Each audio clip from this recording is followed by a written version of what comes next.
Hey kindergarten, I hope you had a great long weekend and you're ready to start off your day. Today is Tuesday. Let's get ready for some math.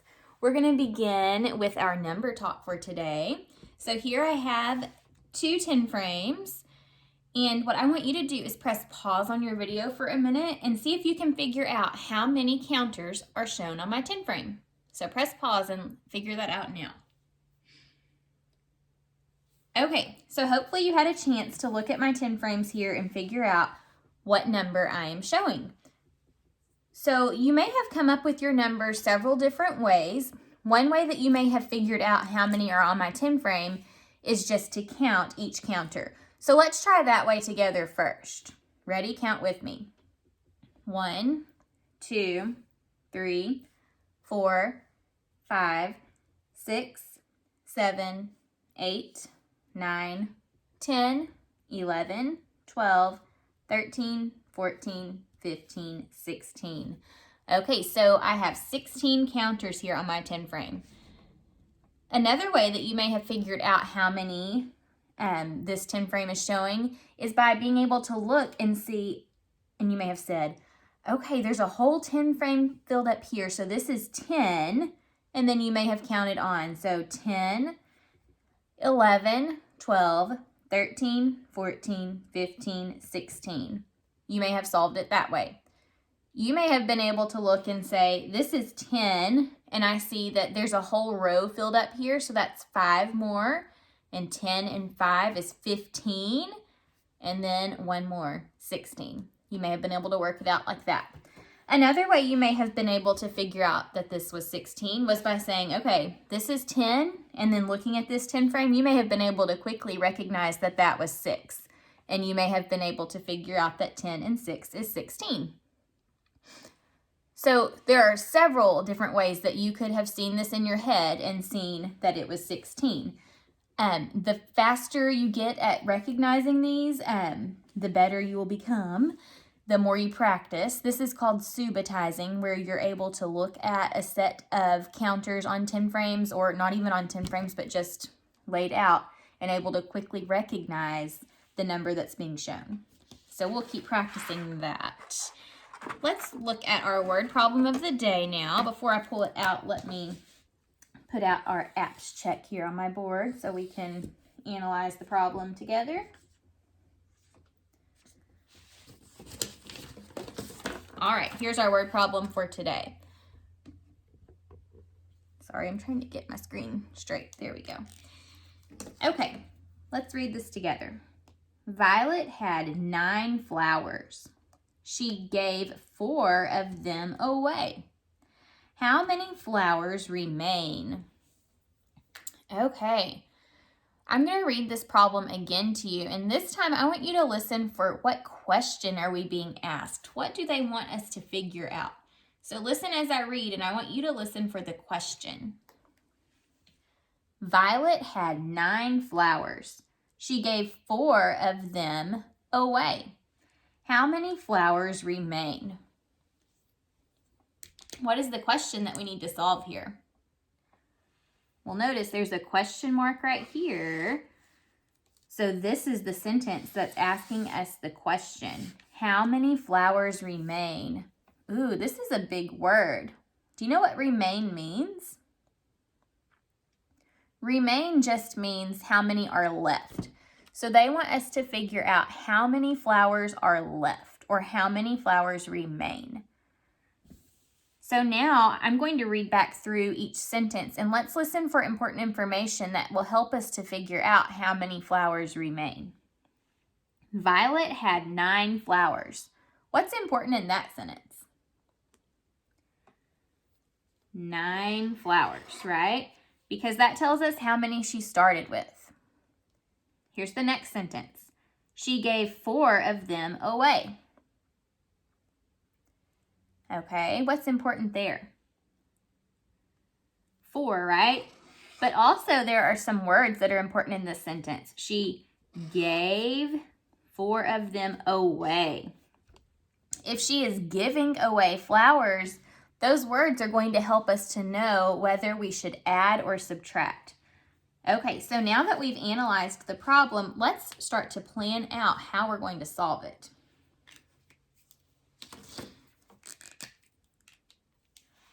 Okay, so we will either add or subtract, and I'm going to draw out a little part whole mat here to help us plan the problem. Okay, so Violet had 9 flowers. That's how many she started out with. So that is the whole. She started out with 9 flowers. She gave 4 of them away. She gave some away, so the 4 that she gave away are one of the parts. We're trying to see how many remain or what the other part is. Okay, so are we going to be adding or subtracting? Well, think carefully about what's going on in this problem. Violet had 9 flowers, and then she gave 4 of them away. If she's giving away her flowers, is she going to be adding to what she has or taking away? If she gave away, that's subtracting. We're going to take away. Okay, so we're going to need to do the number sentence 9 minus 4. And we're going to solve to see how many flowers remain. Okay, so now let's move on to solving our problem. I think this first time when I solve the problem, I'm going to use little counter teddy bears to help me solve. So first I need to put out the 9 flowers that Violet had, and it's okay if they're all different colors. 1, 2, 3, 4, 5, 6, 7, 8, 9. Let's count those one more time and make sure that this was 9. 1, 2, 3, 4, 5, 6, 7, 8, 9. Okay, so here we have our 9. These are the 9 flowers that Violet had. Now she gave away 4 of them. Remember, we have to subtract. We're taking away. So take away 4.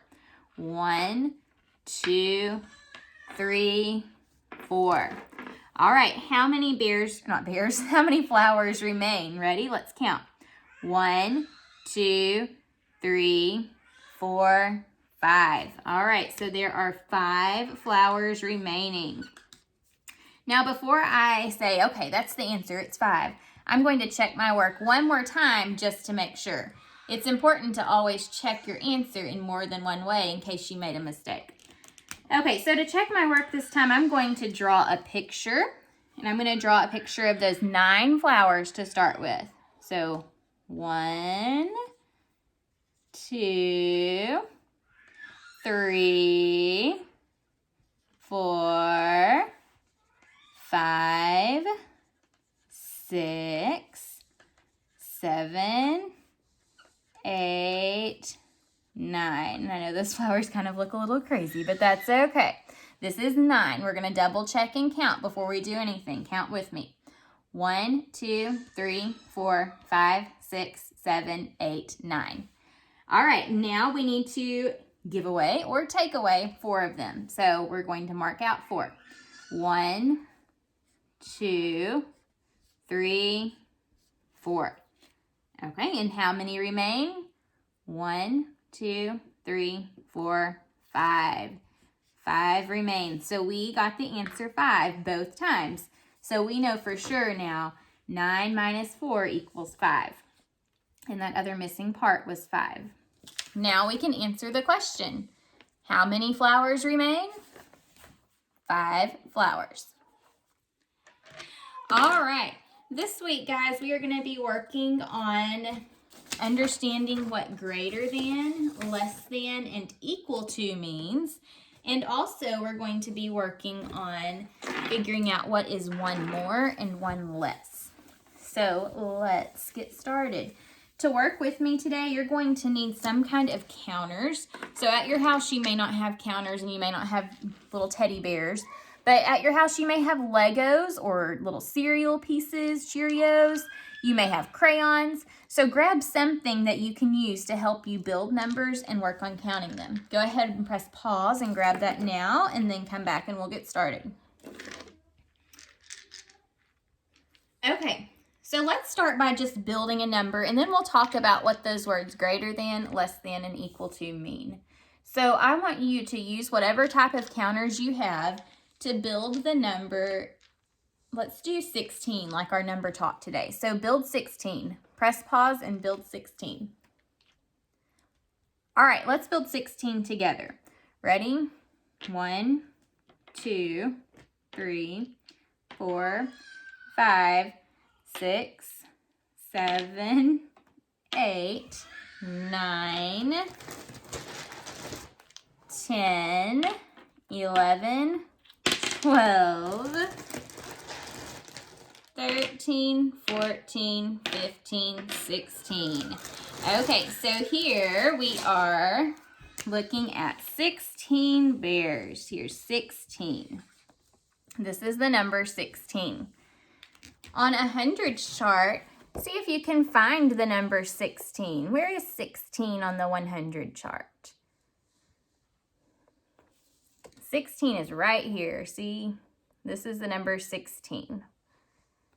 Okay, so looking at 16, let's talk about how would I make 16 into a greater number. If I wanted to show something greater than 16, what would I need to do?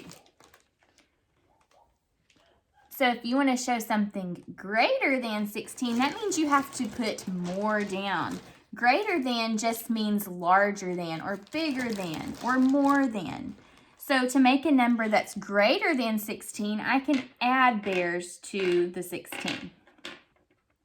Okay, so now that I put a few extra bears, let's count and see what number this is now. Count with me. 1, 2, 3, 4, 5, 6, 7, 8, 9, 10, 11, 12, 13, 14, 15, 16, 17, 18, 19, 20. Let me count those again because I think I counted one twice. Let's see. There's 9. I just want to make sure so I don't mess this up. Sorry. Oh, maybe we did have 20. Let's count again. I'm going to count very fast. 1, 2, 3, 4, 5, 6, 7, 8, 9, 10, 11, 12, 13, 14, 15, 16, 17, 18, 19, 20. Nope, we did have 20. We were right. Okay, so now we have 20. We started out with 16 and we added to it. We put more bears down. So now we know 20 is a greater number than 16 because we added more. If I took away those bears, now I have 16 again. When you add to 16, you get a greater number, and this number is 20. So on the hundreds chart, here's 16, and then see, here's 20. It's farther down to the right. So as you go on the hundreds chart and you go farther down to the right, you find greater numbers, and 20 is a greater number than 16. So now let me take those bears away, and we should have 16 again. Count this with me and let's make sure this is 16. Ready? 1, 2, 3, 4, 5, 6, 7, 8, 9, 10, 11, 12, 13, 14, 15, 16. Okay, so we have 16 again. Now, what would I do to make a number that is less than 16 with my bears? What would I need to do to make a number less than 16? Okay, so less than 16 means that we have to take some away. Because if a number is less, it means that it's smaller. There aren't as many. So we're going to take away some. I'm just going to grab a handful. Let's count how many bears there are now. 1, 2, 3, 4, 5, 6, 7, 8, 9, 10, 11. Okay, so now we have 11. 11 is less than 16. It's less than 16 because it doesn't have as many. We took some away, so we call that less than. Okay, 11 is less than 16. So remember, 16 was right here on the hundreds chart. Can you find 11? 11 is here. See, all of these numbers to the left of 16 are less than 16. So 11 is less than 16. Okay, let's build 16 one more time. Count with me. Let's make sure this is 16. Ready? 1, 2, 3, 4, 5, 6, 7, 8, 9, 10, 11, 12, 13, 14, 15, 16. Okay, we have 16 again. Now, how would I show a number that is equal to 16? How would I show a number equal to 16? So equal, excuse me, equal just means that it is the same. You don't change anything. If it's equal, it's exactly the same. So a number equal to 16, the only number that is equal to 16 is 16. So if I don't do anything, this is equal to 16. We still have 16 here. All right, one more thing that we're going to do with 16 is talk about what is one more and what is one less. So what would one more than 16 be? Well, if we want to figure out one more than 16, we just need to add one more bear. So now that I've added that bear, how many are there? What is one more than 16? Let's count. 1, 2, 3, 4, 5, 6, 7, 8, 9, 10, 11, 12, 13, 14, 15, 16, 17. Okay, so one more than 16 is 17. See on the 100 chart, here's 16. When you want to figure out one more than a number, you just have to go over one to the right. The number that is one more than any number is the number that comes right after it. So 17 comes right after 16. It is one more than 16. Okay, so if I take that one away, now we have 16 again. Let's count. 1, 2, 3, 4, 5, 6, 7, 8, 9, 10, 11, 12, 13, 14, 15, 16. Okay, so we're back at 16. Now, how would I figure out what is one less than 16? What is one less than 16? Less just means that there aren't quite as many, and we are only looking for one less. So to figure out one less, we just take away 1. After I take away this 1, how many bears do I have left? Let's count. 1, 2, 3, 4, 5, 6, 7, 8, 9, 10, 11, 12, 13, 14, 15. So one less than 16 is 15. One more than 16 is 17. On your 100 chart, here's 16. Any number that is less than a number is just 1 to the left. So 1 less than 16 is 15. When you're counting, if you're counting backwards, like if I was at 20 and count backwards, you'd say 20, 19. 19 is 1 less than 20. And as you count backwards, each time you're going 1 less. When you count forwards, you are figuring out 1 more. So as the week goes on, we'll talk more about 1 more and 1 less and greater than, less than, and equal to. I'll see you guys tomorrow for some more math. Bye.